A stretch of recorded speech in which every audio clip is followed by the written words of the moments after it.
might be asking yourself, have my doctor gone crazy? What do nuns have to do with Alzheimer's? Oh, I know. So nuns are usually older, therefore they have more Alzheimer's. Isn't that? Well, in today's video, I'm going to explain to you about this amazing study that relates nuns and Alzheimer's disease and what do they have to do with each other. And if you like our content, please hit the like and subscribe button. And now let's go. The Nun Study, Unlocking the Secret of the Aging Brain. Well, in this study, the researchers, they talked to 678 sisters from Notre Dame. And I like this number, 678. And these sisters, they volunteered to be part of this study. And one of the things that they volunteered for, and I will be telling you in a few minutes, and it was amazing. Now, why are the sisters such a great group to be studied? Because outside in the world, we have a lot of different variables. Okay, you have a group of people that you're going to study. Some of them will smoke, some of them won't. Some of them will drink alcohol and use drugs. Some of them won't. Some of them work in construction, whereas others they work as writers. Some of them barely know how to write their own names, and others have PhDs. So you have a lot of variables that may confuse your study. Now, with this 6, 7, 8 sisters, they had this homogeneous group. They were eating basically the same food, they were living in the same environment, they were reading the same things. So they were a very homogeneous group. And one of the most amazing things that this study found was that these sisters, before they became sisters, when they were in their early 20s, they had to write down these autobiographic memories of their lives. And when researchers were reading those autobiographicals from them, 70 years later, 60, 70 years later, they found out one things actually that were amazing. So what they wrote down in the past, 60 years ago, was related to the person that they were now. And it was related whether they had or not dementia and Alzheimer's specifically. The researchers were reading those autobiographical diary from the sisters, and they found out that the idea complexity, the idea density of the things that the sisters were writing were related to their chances of developing or not Alzheimer's. I'm going to explain to you what I mean.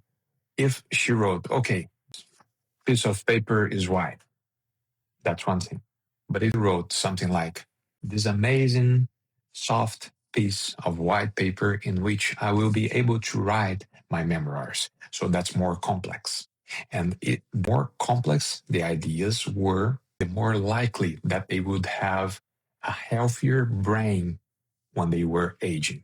And that is absolutely amazing because when we think about dementia, when we think about Alzheimer's, we think of a person with 80, 90 years old, 70 maybe, but we never think that the things that we do while we are in our 20s, 30s, 40s, they can influence, they can dictate what we will be when we grow older.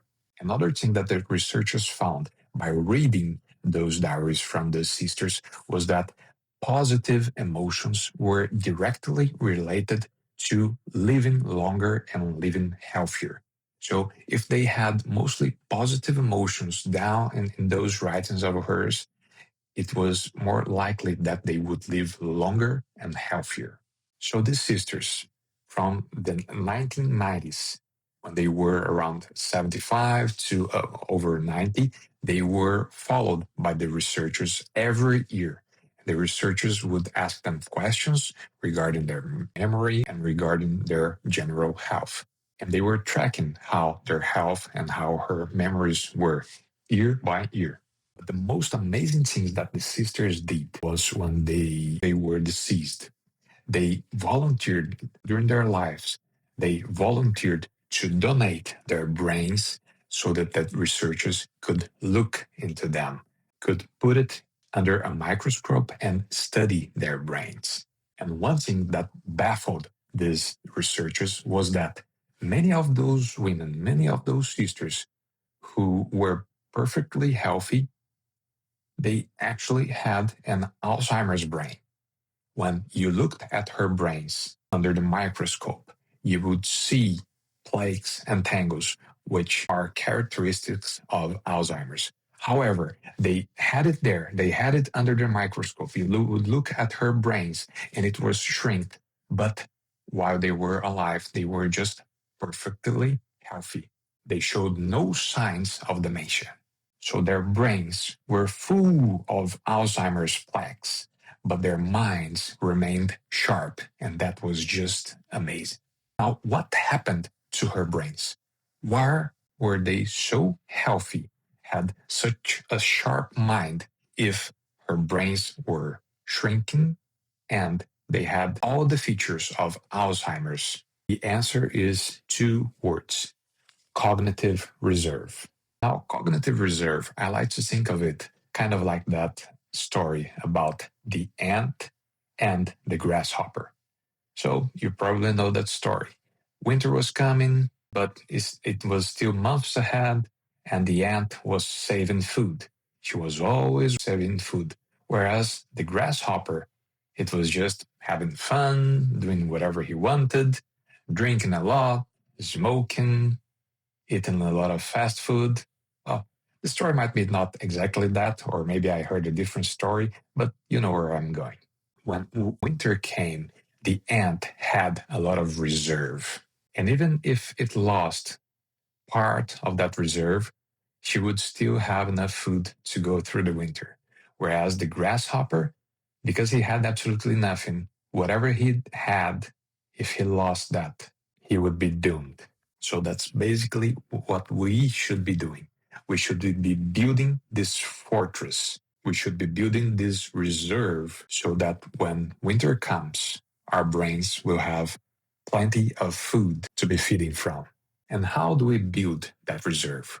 Well, we build it with books that we write, things that we learn. We build it by being happy, being positive. We build it by learning how to play music and also listening to music. We build that reserve by studying. Another thing that the researchers found was that when you had this combination of Alzheimer's and vascular disease, the dementia struck much harder, which means, okay, the sister, they had some of these Alzheimer's features in her brains, but they were okay. But if they had the Alzheimer's features and also vascular features, then they were much more likely of actually having signs and symptoms of dementia. So another thing that we have to do is also to take care of our cardiovascular health, which means basically treat diabetes, treat high blood pressure and prevent it, treat and prevent atrial fibrillation, because all of those things influentiate in our vascular health and in our brain health. This is basically to say that we are not doomed of having Alzheimer's just because maybe we have a genetic predisposition. We have parents or grandparents who had Alzheimer's. It doesn't mean necessarily that we will develop it. Pathology does not mean destiny.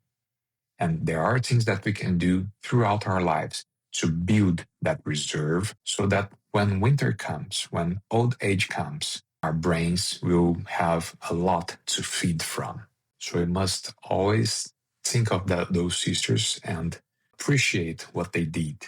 This study that they were part of that lasted decades, and that can give hope to the people who face dementia and Alzheimer's. Don't forget to like and subscribe, and see you at your next appointment.